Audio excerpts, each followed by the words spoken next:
Pembicara Netpi kita kali ini adalah seorang pria yang lahir di kota Yogyakarta. Beliau berasal dari keluarga yang sederhana. Setelah menyelesaikan kuliahnya, beliau memutuskan untuk merantau ke Jakarta dan bekerja sebagai guru SD. Kehidupan ibu kota terasa sangat keras dengan gaji yang kecil dan biaya hidup yang tinggi. Akhirnya Tuhan menjawab doanya melalui telepon kakaknya yang mengajak beliau untuk menjalankan bisnis Tiens. Meski awalnya ragu, namun keyakinannya muncul setelah flek paru-paru yang selalu membuatnya batuk berdarah sembuh berkat produk Tiens. Awal menjalankan bisnis ini terasa sangat berat dan membutuhkan perjuangan keras untuk bertahan. Alat bantu dan pertemuan dari One Vision menjadi pegangan beliau untuk membangun tim bisnisnya. Akhirnya satu demi satu impian beliau menjadi kenyataan. Beliau memiliki kebebasan uang dan waktu bersama keluarga. Kebahagiaan beliau makin lengkap karena bisa membantu rekan-rekan di tim bisnisnya untuk mendapatkan impian mereka. Dari bisnis ini beliau sudah meraih reward luxury car, cash reward yachts, plan, serta free trip ke puluhan negara di dunia. Bisnis ini adalah kendaraan terbaik untuk semua orang yang punya impian dan mau bertumbuh. Bagaimana proses perjalanan beliau menjalankan bisnis Tiens? Mari kita dengarkan sharing dari AB Wijaya. Selamat malam Bapak Ibu dan teman-teman semuanya. Assalamualaikum warahmatullahi wabarakatuh. Salam sejahtera untuk Anda semuanya. Semoga dalam kondisi yang sehat dan tetap semangat ya. Ulang lagi ya, nama saya Abi Wijaya. Posisi saya sekarang ada di Jogja dan di rumah saja. Baik Bapak Ibu, topik saya adalah take off atau tinggal landas. Kita semuanya menjalankan usaha ini itu inginnya kalau ibarat sebuah pesawat itu take off, tinggal landas. Kita berpindah dari satu tempat menuju tempat lain dengan cara terbang. Dan ada beberapa komponen-komponen dalam membangun bisnis ini yang akan membuat pesawat itu terbang. Namun sebelumnya saya ingin share buat Bapak Ibu semuanya yaitu tentang hal-hal yang menjadi dasar kita yang sudah dibuat oleh One Vision agar kita bisa tinggal landas. 773 ya, diingat-ingat ya, 773. Oke. 7 langkah sukses, 7 kebiasaan untuk sukses, dan 3 prinsip dasar.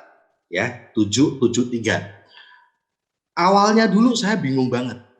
Apa ini maksudnya 7 kebiasaan, 7 langkah sukses, kemudian 7 kebiasaan sukses.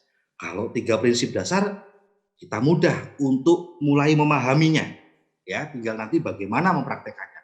Namun yang saya pusing itu 7 langkah sukses. Ini ada terus ya di setiap OP ya. Kita selalu melihat ini setiap presentasi. Tapi 7 kebiasaan, opo maksudnya? Kenapa nggak jadi satu aja? Jadi sebenarnya kalau saya membuat gambarannya, dan sekali lagi Bapak Ibu, saya ingin ingetin ya bahwa Anda tidak boleh mengambil konsultasi dari panggung, ya. Anda tidak boleh mengambil konsultasi dari acara ini. Semuanya harus dikonsultasikan lagi dengan upline Anda, karena upline Anda yang lebih tahu kondisi bisnis Anda, ya. Nah, 7 langkah sukses. 7 langkah sukses. Jadi ini adalah stepnya. Namanya langkah itu kan step-stepnya, sesuatu yang dikerjakan, ya. Langkah 1 ke langkah 2, ke langkah 3, ke langkah 4. Makanya langkah 1 adalah impian dan sikap dulu. Langkah 2 pakai produk. Dan saya ingat sekali bahwa dulu waktu awal-awal memulai bisnis ini, itu pertanyaan dari para prospek itu selalu, kamu hasilnya apa? Kamu hasilnya apa? Itu adalah pertanyaan yang bikin depresi, betul nggak? Ya, pertanyaan yang bikin kita keringet dingin lah. Saya belum ada hasilnya. Tetapi langkah kedua ini adalah jawabannya. Kamu hasilnya apa? Oh, flek paru-paru saya sembuh. Ayah saya meninggal karena penyakit yang sama setahun sebelumnya. Dan hasil pertama saya adalah penyakit saya sembuh. Hasil pertama saya adalah ibu saya pengapuran persendian tulang yang membuat beliau sakit ngilu setiap hari, sembuh. Itu adalah hasil pertama. Makanya langkah kedua pakai produk itu adalah untuk nunjukin hasil pertama kita. Tentu saja bukan dalam bentuk bonus. Hasil pertama adalah kita sembuh, dan itu nilainya menurut saya lebih gede daripada uang. Gitu. Kesembuhan itu lebih besar daripada uang. Kalau menurut saya, ya, karena kesehatan dan nyawa di atas segalanya. Uang kita juga bisa habis kalau kita nggak punya kesehatan, kan? Nah, oke. Jadi ini 7 langkah sukses itu adalah langkah-langkah yang kita lakukan dalam kerja harian. Sesuatu yang ada di depan layar lah, gitu ya. Oke. Lalu 7 kebiasaan itu adalah sesuatu yang kita lakukan lebih banyak di balik layar, gitu. Karena kebiasaan kita itu akan membuat kita makin terampil waktu melakukan langkahnya. Tanpa kebiasaan yang kita lakukan di balik layar, maka kita melakukan langkah-langkah kerjanya itu jadi kerepotan. Ambil contoh, ya, kebiasaan pertama memiliki dreams book dan menambah terus daftar nama. Kalau kita tidak memiliki dreams book, maka langkah pertama dari 7 langkah seperti membuat punya impian dan sikap, itu jadi impiannya nggak jelas. Saya pengen sukses. Sukses kayak apa? Pokoknya sukses, punya rumah. Rumah kayak apa? Ya yang bagus. Saya pengen sejahtera, pengen makmur. Makmurnya kayak apa? Ya pokoknya uangnya banyak. Nggak jelas. Kenapa? Karena dalam kebiasaan kita di balik layar, kita tidak membuat dreams book atau buku impian. Nah, kalau sudah punya buku impian, baru nih kita bisa membuat sesuatu yang real, sesuatu yang kita inginkan. Templokin rumah kayak apa? Coba kalau cuman mengacu pada langkah pertama, impian dan sikap. Saya punya impian, pokoknya mau sukses. Lah suksesmu koyo apa, Jum? Gak jelas. Suksesmu ki piye? Gitu. Tetapi dengan kita membuat dreams book, kebiasaan ini makin lama makin mengasah impian kita dan real. Rumah seperti apa? Mobil seperti apa? Bahkan dulu di dreams book saya bahkan menulis hutang saya 380 juta lunas. Loh. Kalau cuman punya impian tanpa membuat dreams book, mungkin saya cuman ngomongnya ya lunas hutang. Ya, tetapi dengan membuat dreams book itu real, gitu ya. Seperti contoh lagi, kebiasaan kedua, rutin memakai produk Tiens dan melayani minimal 10 sampai 20 pelanggan. Rutin memakai produk. Kalau dalam langkahnya, langkah kedua pakai produk. Tetapi pakai produk kadang-kadang di downline saya, di tim saya itu saya udah pernah pakai kalsium dalam kurung. Pernahnya dalam kurung. Jadi ngomongnya saya udah pakai kalsium, saya udah pakai Mooncor, ya, saya udah pakai Vitaline, tapi ada yang tidak diucapkan. Pernah, udah pernah. Sekarang enggak. Ya. Wong rutin pakai kalsium kok tulang-tulangnya sakit semuanya. Wis ngawur banget toh. Nah, itu kenapa? Karena itu langkahnya memang, tetapi langkah ini ada kebiasaan yang harus kita lakukan di balik layar. Ya, yaitu apa? Rutin pakai produk Tiens. Ya. Ngomong-ngomong, ketika kita sudah mulai rutin pakai produk Tiens, maka kita bisa cerita, Bapak Ibu. Ya, tetapi kalau kita hanya sekali pakai produk, yang kita ceritain cuma reaksi tidak balasnya. Wah, kalau saya cuma sekali aja pakai Renus, maka yang saya bisa ceritakan tentang Renus apa? Waduh, itu setelah saya pakai produk Tiens itu yang namanya Renus buat paru-paru saya, habis itu 3-5 hari paru-paru saya kayak kecubit rasanya, sakit banget. Udah pakai produk malah sakit. Mungkin kalau hanya sekali pakai kalsium, ibu saya malah cuma cerita reaksi tidak balasnya. Iya, saya habis pakai kalsium, aduh, tulangnya makin ngilu-ngilu, gitu ya. Ya, karena memang reaksi tidak balas. Namanya musuh sudah menguasai badan kita, didatengin tentara yang ngelawan dulu lah. Nah, Kalau tentaranya nggak pernah datengin lagi, ya bisa kalah nih tentaranya. Musuhnya kembali berkuasa atas badan kita. Penyakitnya maksudnya ya. Tapi dengan rutin, maka itu seperti, wah tentaranya tambah lagi, tentaranya tambah lagi. Akhirnya apa? Reaksi tindak balasnya tidak ada. Akhirnya musuhnya berhenti melawan karena udah kepayahan. Digebukin terus sama kalsium, gebukin terus sama munkor. Akhirnya apa? Proses penyembuhan, proses penyeimbangan. Ya, itulah kenapa harus rutin pakai produk. Dan di situ kita bisa cerita, gitu ya. Banyak sekali di tim saya, terutama eh, yang tidak bisa ngejawab pertanyaan dari prospeknya atau pelanggan misalnya atau downline barunya dia yang setelah pakai produk TNC mengalami reaksi tidak balas. Setelah pakai ini citosan, waduh saya malah rada mulus-mulus. Padahal itu sebuah reaksi tidak balas, itu sesuatu yang normal gitu. Seperti kita kalau luka dikasih obat merah juga perih dulu awalnya kan. Nah, tetapi karena bukan pemakai secara rutin, maka ya itu tadi jadi nggak bisa ngomong kan.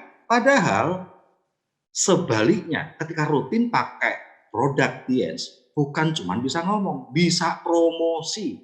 Dan itu menjadi sebuah alat bantu dia juga, menjadi senjata dia juga untuk mengclosing, ya, untuk prospecting. Bahkan dia bisa bikin posternya, ya. Sekarang kan dunia sosmed luar biasa ya, apapun yang kita rasakan bisa kita sharekan, kita buat posternya dan sebagainya. So Bapak Ibu, inilah yang namanya kebiasaan, sesuatu yang kita lakukan di balik layar dengan diri kita sendiri, tetapi akan mengasah diri kita. Membaca buku positif minimal 15 menit per hari misalnya. Hanya kita sama Tuhan yang tahu. Ya, upline nggak tahu, downline nggak tahu, prospek nggak tahu. Membaca buku 15 menit per hari. Tetapi kebiasaan ini akan mengasah kita saat kita presentasi. Akan mengasah kita saat kita membuat janji temu misalnya. Saat kita melakukan tindak lanjut atau follow up. Jadi kebiasaan-kebiasaan yang kita lakukan di balik layar ini akan membuat langkah dari 7 langkah yang kita kerjakan itu semakin tajam. Ya, baik. Nah, tentu saja lemnya itu adalah 3 prinsip dasar. 7, 7, 3. Nah, yang 3 ini adalah 3 prinsip dasar. Lakukanlah semua hal itu dengan edifikasi, dengan konsultasi, dan dengan no cross-lining. Saya tidak akan membahas dalam kesempatan acara CPM pada malam hari ini. Bapak dan Ibu bisa mendengarkan langsung dari kaset maupun dari konsultasi maupun dari basic pack. Ya, oke. Baik. Nah, sekarang ya Bapak Ibu, gambarannya adalah seperti ini. Kalau saya ingin membuat sebuah gambaran, ya, di dalam sebuah dunia apa ya? Dunia penerbangan lah gitu ya. Dalam dunia penerbangan sebenarnya ada beberapa komponen, ada beberapa pihak yang saling bekerja sama untuk membuat sebuah pesawat itu terbang. Ya, ada ATC atau Air Traffic Control, ya. Ini menara pengawasnya, ya. Kemudian ada apa lagi nih? Ada di dalam pesawat, di dalam pesawat itu ada pilot, co-pilot, pramugara, dan penumpang dalam pesawatnya. Kemudian ada landasan, ya, ada landasan. Sebenarnya di balik landasan ini juga ada jalur-jalur dari parkiran ke landasan. Itu ada jalur 1, jalur 2, jalur 3 gitu ya. Namanya taksi gitu ya. Jalur menuju dari parkiran setiap maskapai ke satu landas pacu. Karena landas pacu biasanya cuma satu jalur aja. Nah, tetapi juga ada garis batas terbang. Artinya ini adalah batas kalau lu belum terbang, lu harus ngulang. Ya, gitu. Kalau sampai di batas ini pesawatnya belum terbang, ini jelumuk ini pesawatnya. Ya, karena di sini dia sudah harus terbang. Sebelum titik ini sudah harus terbang. Itu sudah ada tandanya sendiri, ya.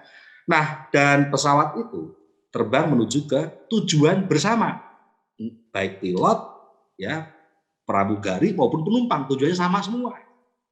Nah, baik, Bapak Ibu dan teman-teman semuanya, kenapa kita jalankan bisnis TNC? Berbeda dengan kenapa kita bergabung. Kalau orang bergabung di TNC, macam-macam alasannya. Ada yang karena butuh produk, dia menjadi user, ya. Ada yang karena dia apa ya, pacarnya ikutan. Kalau dia nggak ikut nanti diputus soalnya. Ya, macam-macam lah alasannya orang bergabung di TNC. Karena kasihan, oh ada nih, ada. Ya, ada. Prospek saya join karena kasihan ngeliatin saya. Gitu ya, ini orang udah malam kelaparan gitu ya.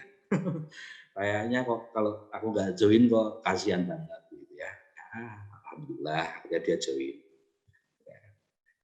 Macam-macam. Tetapi ketika kita mulai menjalankan bisnisnya dan bagi Anda semuanya yang ada di acara CPM ini, Core Producer Meeting, Anda adalah orang-orang yang saya pikir Anda menjalankan bisnisnya. Bukan kebetulan Anda adalah pemakai produk 3.000 PV satu bulan ini terus ikut acara CPM. Tapi ya semoga saja, kalaupun Anda kelompok user yang akhirnya Anda menjadi seorang CP, ya semoga Anda jadi kepengen ya setelah ikut ke acara CPM ini untuk membangun bisnisnya. Nah, kalau diibaratkan pesawat ini adalah pesawat TNC, ya.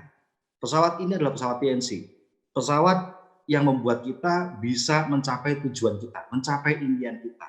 Alasan kita kalau menjalankan bisnisnya itu hanya untuk mencapai impian, Bapak Ibu. Beneran. Jadi kalau orang belum mempunyai impian yang jelas, maka dia menjalankan bisnis ini pun juga nggak jelas, gitu ya.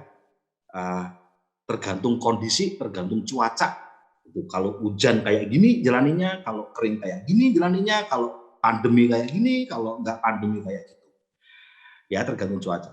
Tetapi ketika sudah punya impian yang jelas, maka dia mulai menjalankan bisnisnya. Jadi kenapa orang jalankan bisnisnya? Karena ingin mencapai tujuannya, ingin mencapai impiannya.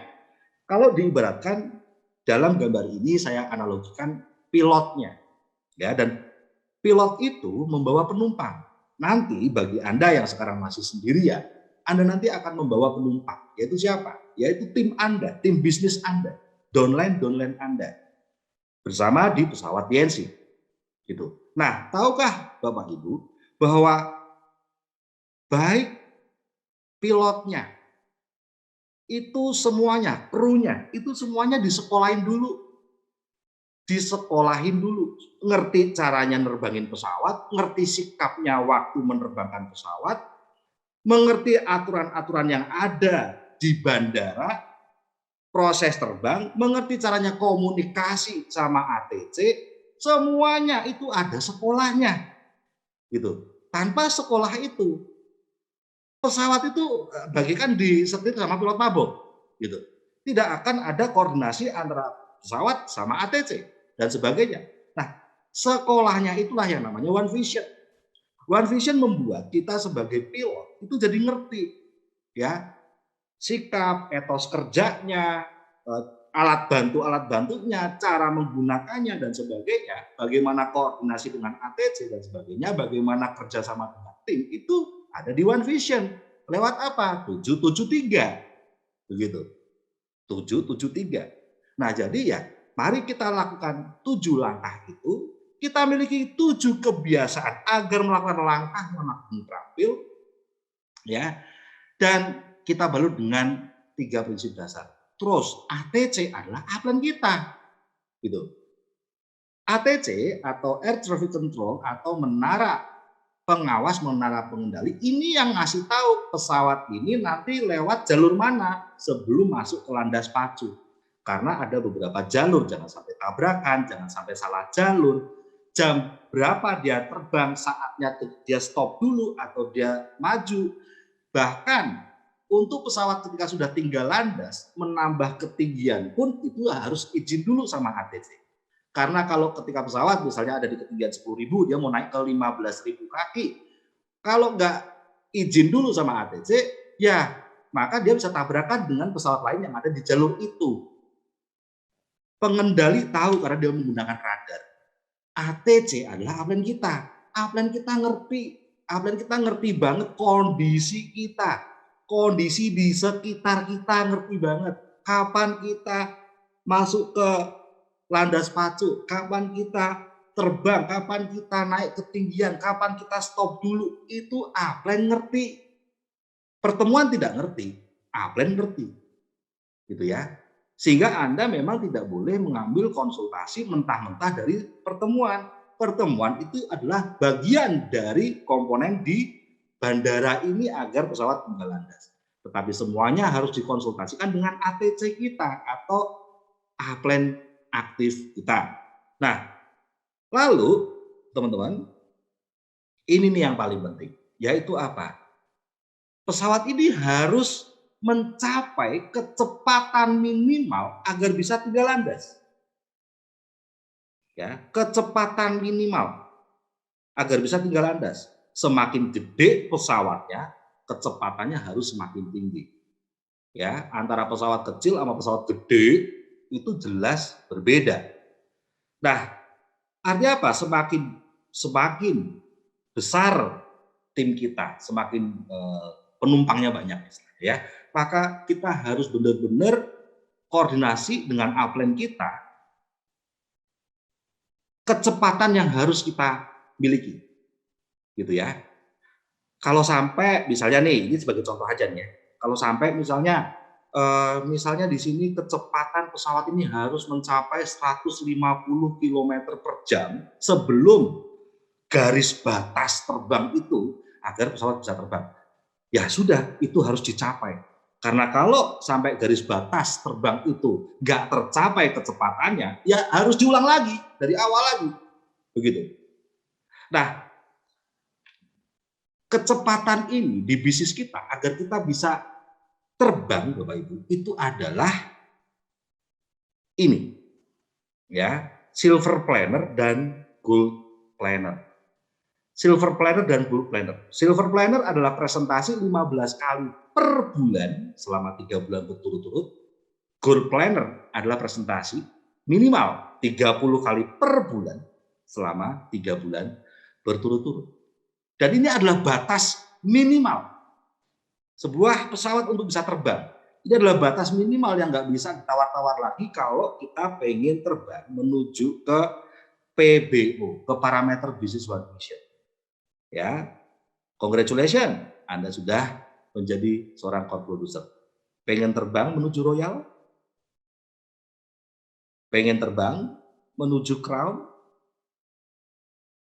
Ya, pengen terbang menuju Ambassador dan Majesty? Ada sebuah kecepatan minimal, yaitu silver planner dan gold planner. Hanya kita dan Tuhan yang tahu. Upline bisa dibohongin, tetapi pesawat kita tidak bisa dibohongin. Artinya apa? Kita sebagai pilotnya, kalau nggak presentasi 15 kali minimal per bulan, ya pesawat itu nggak bisa terbang. Gitu. Tetapi makin jauh jarak yang kita ingin tempuh, yang ingin kita capai, makin gede impian kita, ya harus gold planner. Silver planner dan gold planner adalah tergantung dari impian kita. Ah, Pak, saya nggak usah presentasi, tetap bisa Royal. Saya nggak pakai presentasi, tinggal bawa aja ke acara OP, juga ada acara presentasi bersama upline lewat Zoom atau home meeting. Oke, tetapi ingat, itu tidak membuat kita punya kualitas. Dan itu nanti pasti bisa turun lagi. Ya, nah, ada apa Bapak Ibu di balik presentasi 15 atau 30 kali per bulan ini? Dalam pengalaman saya, ya, lagi-lagi sebenarnya ini adalah masalah impian saja. Ketika kita sudah jelas impiannya, maka presentasi kita itu bahkan bisa ratusan kali. Kenapa? Karena kalau kita hanya mengandalkan dari acara OP, itu seminggu sekali. Kalau hanya mengandalkan acara presentasi bersama tim bisnis kita, itu waktunya sudah ditentukan jam itu. Padahal prospek kita ada setiap saat. Bisa jadi pada saat acara presentasi prospek kita nggak bisa datang, tetapi di luar jam itu malah bisa gitu ya, malah bisa ketemu sama kita, ya kita presentasi. Dan yang jelas pertemuan OP itu jauh lebih efektif jika menjadi pertemuan kedua, bukan pertemuan pertama, gitu ya. Kenapa kok itu jadi pertemuan kedua jauh lebih efektif? Karena itu membuat layer ya, membuat ada layernya gitu. Karena itu yang kedua, gitu. Yang penting itu, apalagi sekarang saat pandemi ini belum tentu kita bisa ketemu orang langsung ya, kita bisa pakai online. Yang penting ada diskusi ya. Dalam pengalaman saya, ya 15 kali presentasi atau 30 kali presentasi selama 3 bulan berturut-turut, itu membuat kita menemukan intan lebih cepat. Ya, membuat kita ketemu intan lebih cepat. Ingat Bapak Ibu, batu tetaplah batu, intan tetaplah intan. Kita tidak bisa mengubah batu jadi intan. Ya, mau di follow up kayak apapun gitu ya, dia nggak cuma dengerin kaset, ya, wah sampai di blender tuh kaset sampai diminum, tetap aja nggak ngefek. Batu tetaplah batu, intan tetaplah intan. Nah, dengan kita melakukan presentasi 15 kali sampai 30 kali, kita jadi silver planner dan gold planner, kita akan menemukan intan-intan itu lebih cepat.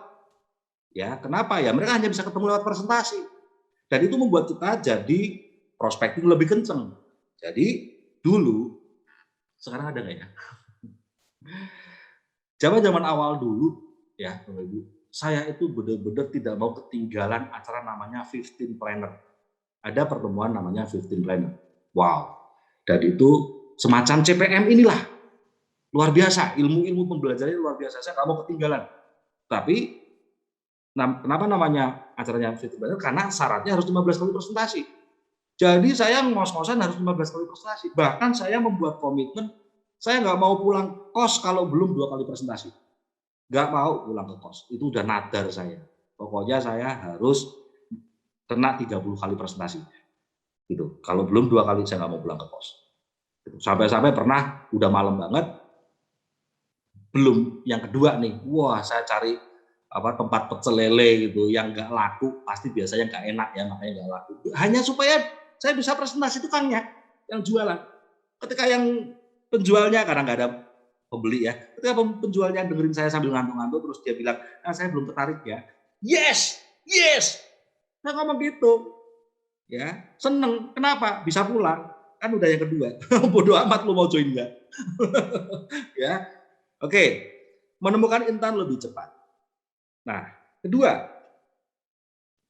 menjadi 15 planner atau menjadi silver planner atau gold planner itu mengasah people skill dan makin jago follow up-nya. Jadi mengasah keterampilan kita, keterampilan hubungan manusianya itu makin terasah. Apa yang kita baca di buku itu teraplikasikan, terpraktekkan. Gitu. Banyak orang mengatakan saya orangnya nggak pintar ngomong, pemalu dan sebagainya dan sebagainya. Coba deh ada presentasi, makin lama makin terasa. Karena apa? Karena sebenarnya orang yang pintar komunikasi sama orang adalah orang yang pintar mendengarkan. Gitu. Kita pikir kalau kita pintar berhubungan sama orang lain, kalau pintar ngoceh. Enggak. Kita pintar mendengarkan, kita pintar menemukan kendala-kendala dia dan hot button-nya dia apa. Tombol panas untuk membuat kita bisa masuk ke impian dia itu apa. Gitu ya. Tapi itu hanya terjadi kalau kita sering presentasi. Ya. Nah, dan presentasi itu bikin kita jago follow up. Follow up, ya tanya jawab kendalanya. Kenapa? Karena kalau kita presentasi, sebenarnya follow up itu ngomongin presentasi, cuman dipotong-potong, dicomot-comot. Ini produknya halal nggak ya? Nah, kita karena udah sering presentasi, kita ngerti ada sertifikat halal. Gitu kan? Bisa ngomong. Ini cara dapat bonusnya gimana sih? Nah, karena kita udah sering presentasi, kita ngerti caranya dapat bonus. Yang ada dalam pertanyaan prospek itu terjawab ketika kita sering presentasi. Ketika kita silver planner atau gold planner, sebenarnya kita itu makin jago follow up-nya. Gitu. Berikutnya, nggak sempat mengeluh dan makin membara karena penolakan. Sebenarnya bukan karena ditolak terus, karena dia punya waktu buat mikirin itu. Banyakan nongkrongnya. Lah coba kalau targetnya itu mau jadi good planner. Saya waktu bener-bener ngejar untuk jadi good planner itu, mau mengeluh gimana? Wong sudah setelah selesai presentasi udah ada janjian dengan presentasi ke prospek berikutnya. Nggak sempet ngeluh, padahal ini ditolak terus, gitu ya. 10 kali presentasi ditolak mulu. Tapi mau ngeluh gimana? Sudah ada berikutnya. Dan saya selalu ingat apa yang ada di buku gitu ya. Jangan berhenti dengan penolakan hari ini karena berikutnya kiriman Tuhan untuk Anda. Itu saya ingat terus kalimat itu dari buku. Waduh, kalau saya berhenti gara-gara ditolak yang tadi ini, jangan-jangan yang berikutnya ini kiriman Tuhan buat saya. Nah itu, jadi nggak sempat mengeluh. Tetapi ketika kita banyak nganggurnya, ya itu dipikirin gitu ya. Jadi yang 100 mengalami 100 penolakan nggak sempat mengeluh, tapi yang cuma mengalami 1 penolakan sempat mengeluh karena dia punya 100 jam waktu buat mikirin yang 1 penolakan. Ya.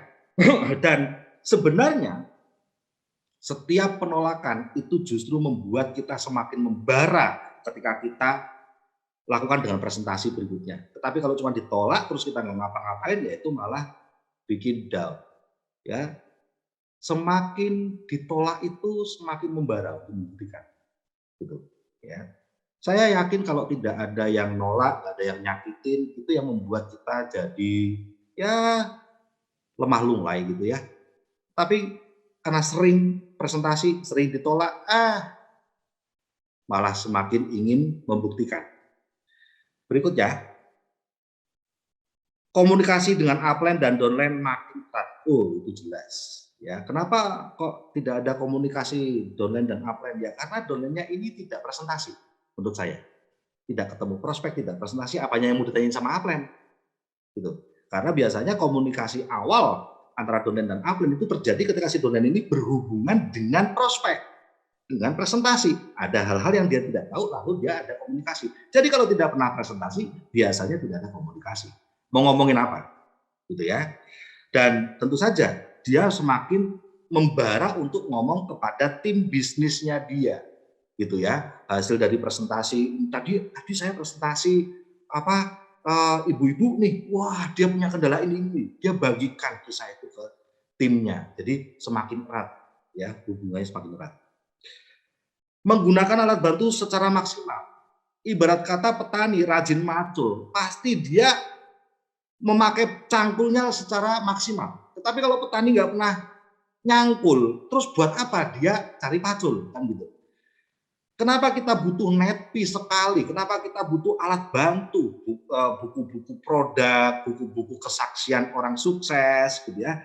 Kita hadirkan orang ke OP, kita hadirkan orang ke acara sharing sukses. Kenapa itu semuanya alat bantu itu semuanya kita butuhin? Karena kita punya banyak prospek.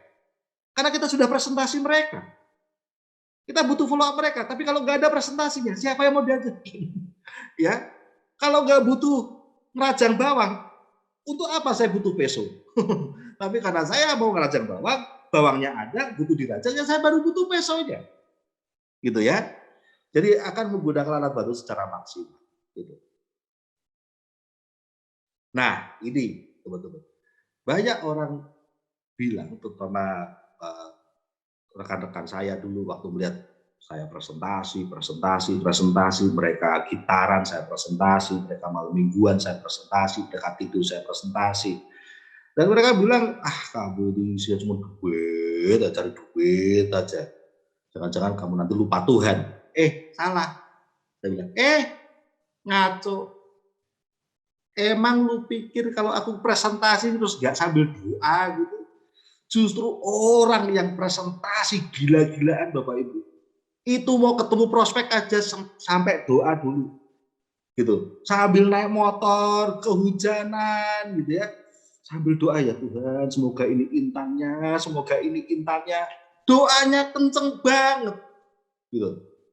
Nah kalau nggak presentasi, doa apaan? Ya doa harian saja, tapi bukan untuk apa yang dikerjakan. Rajin presentasi jadi banyak follow up. Mau follow up saja, mau telepon saja. Baru mau telepon, doa dulu. Ya Tuhan, Intan, semoga ini intannya, semoga ini intannya, kurang satu royal gitu. Itu doanya kencengnya luar biasa. Jadi orang yang silver planner, gold planner itu benar-benar hubungan dengan yang di atas itu dekatnya luar biasa.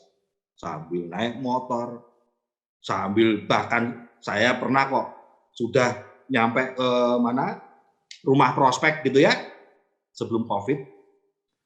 Sampai ke rumah prospek, prospek kok serem banget ini. Saya izin, boleh ke toilet? Oh, monggo silahkan. Nah, saya ke toilet dulu, doa, nggak pipis, doa. Presentasi sering, dia pasti doanya kenceng banget. Dan afirmasinya otomatis makin kuat. Kenapa? Ya, kita presentasi, kita ngomongin impian, bukan? Nah, kalau kita ngomongin impian, kita sendiri yang akan menguatkan impian kita secara nggak sadar. Kita ngomongin impian prospek kita, otomatis kita sendiri yang ingat sama impian kita. Pasti, itu pasti. Nah, inilah makanya malah afirmasinya makin lama makin kuat, Bapak Ibu. Dan ini semuanya benar-benar membuat kehidupan kami berubah. Apa yang tadi saya sampaikan, Anda harus konsultasikan Bapak Ibu, dan itu semuanya hasil dari pemikiran para mentor-mentor kita di One Vision. Saya ucapkan banyak terima kasih untuk Bapak Luis Tendean, Bapak Naga Sugara, Pak Rudi M. Nur, Pak Agustin Laksono, Bapak Rizky Kanata, luar biasa ada semuanya, Bapak Ruli, ya, luar biasa ada semuanya, tidak bisa saya sebut satu persatu. Ada semuanya membuat kami menjadi punya arah untuk sukses. Kami tahu bahwa lewat PNC ini saat pandemi seperti ini, justru inilah yang kami tunggu. Bisnisnya kesehatan, dikerjakan secara online pun bisa, seperti orang jual payung dan mantel hujan di saat musim hujan. Di saat COVID inilah justru bisnis kami meledak. Dan kami butuh arahan dari One Vision agar membuat kami bisa mengarahkan pesawat kami dengan benar. Dan teman-teman, Anda akan punya perubahan hidup yang luar biasa. Sama halnya seperti saya, lewat apa yang diajarkan oleh One Vision, nurut manut sama Upland, maka yang tadinya saya cuma anak kos-kosan, itu pun kosnya cuma 250.000 per bulan karena nggak punya duit, saya hanya gaji 1,5 juta. Akhirnya lewat bisnis ini punya perubahan hidup yang luar biasa. Dan salah satu perubahannya adalah apa yang sekarang kami nikmati bersama keluarga. Ini belum apa-apa. Anda semuanya akan jauh lebih cepat. Baik Bapak Ibu semuanya, cukup sampai di sini materi saya, semoga bermanfaat. Ingat, tetap konsultasikan dengan Upland Aktif Anda. Sukses selalu, jaga kesehatan, tetap semangat. Sampai ketemu lagi di Puncak Sukses. Assalamualaikum warahmatullahi wabarakatuh. Salam sejahtera untuk Anda semuanya.